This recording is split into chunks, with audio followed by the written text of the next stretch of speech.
চুপ থাও একটু প্লিজ প্লিজ এটাই বলে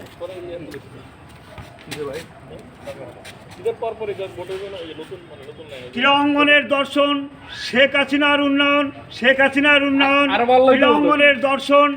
তাই আমরা এই 2 দিন আগেও আমরা এই দিবস পালন করেছি এবং বাংলাদেশকে ক্রীড়াঙ্গন দিয়ে সারা বিশ্বের দরবারে মাননীয় প্রধানমন্ত্রীর মুখ উজ্জ্বল করার জন্য আমরা ক্রীড়াবিদ যারা আছে আমাদের জীবন দিয়ে চেষ্টা চালিয়ে দেব এবং বাংলাদেশে যারা বিভিন্ন জায়গায় এই মানে আর কি বোমাবাজি বিভিন্ন আমাদের সাধারণ মানুষকে বিভ্রান্ত করে বাংলাদেশকে যে উন্নয়নের পথের থেকে যে বিভিন্ন জায়গায় মানে আর কি যে খুন তারপরে বোমাবাজি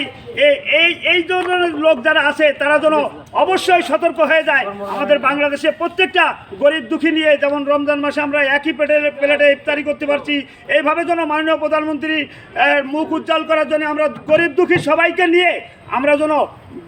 বাংলাদেশকে মডেল বাংলাদেশ হিসেবে সারা বিশ্বের দরবারে যেন জাগরণ সৃষ্টি করতে পারি।